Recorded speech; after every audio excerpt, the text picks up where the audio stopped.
క్రీడా ప్రపంచంలో king Kohli test cricket ప్రస్థానం ముగిసింది. కేవలం 36 ఏళ్ల వయసులో కోహ్లీ తన రిటైర్మెంట్ని ప్రకటించాడు.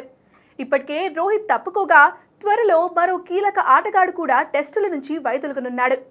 ఇలా వరుసగా ఒక్కొక్కరు తప్పుకుంటుండగా అది ఫ్యాన్స్కు మింగుడు పడడం లేదు. కానీ వాళ్ళ వ్యక్తిగత నిర్ణయాలను మనం గౌరవించాల్సిందే. సుదీర్ఘ ఫార్మాట్లో దశాబ్దానికి పైగా ఆడి రిటైర్మెంట్ ప్రకటించడం వెనుక వాళ్ళకి బాధ ఉంటుంది. రిటైర్మెంట్ నిర్ణయం ప్రకటించే క్షణం ముందు ఎంతో ఆలోచించే ఉంటారు. ఇక సీనియర్ ఆటగాళ్లు ఇచ్చిన షాక్ నుంచి కోలుకునే వార్త ఒకటి వెలుగులోకి వచ్చింది. మనందరి ఫేవరెట్ ఆటగాళ్లు శిఖర్ ధావన్, సురేష్ రైనా త్వరలో బ్యాట్ పట్టి మైదానంలోకి అడుగు పెట్టబోతున్నారు. గ్రేటర్ నోయిడాలో మే 27 నుంచి జూన్ 5 వరకు జరగనున్న ఇంటర్ కాంటినెంటల్ లెజెండ్స్ ఛాంపియన్షిప్లో రైనా, ధావన్ మరియు శ్రీలంక మాజీ ఓపెనర్ దిల్షాన్ పాల్గొంటున్నారు.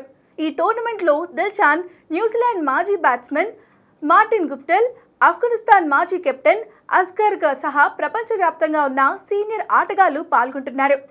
భారత మాజీ బౌలర్లు ప్రవీణ్ కుమార్, మన్ప్రీత్ గోని ఇండియన్ వారియర్స్ తరపున ఆడనున్నారు. 6 జట్లు పాల్గొనే ఈ ఛాంపియన్షిప్ టోర్నమెంట్ 6 ఖండాలకు ప్రాతినిధ్యం వహిస్తుంది. సోనీ స్పోర్ట్స్ నెట్వర్క్లో ప్రత్యక్ష ప్రసారం అవుతుంది.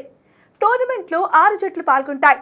అంతర్జాతీయ స్థాయిలో విశేషంగా ఆకట్టుకున్న ఈ సీనియర్ ఆటగాళ్లు మరోసారి బ్యాట్ పడుతుండడంతో ఫ్యాన్స్ కూడా లెజెండ్స్ ఛాంపియన్షిప్ పై ఆసక్తి చూపిస్తున్నారు.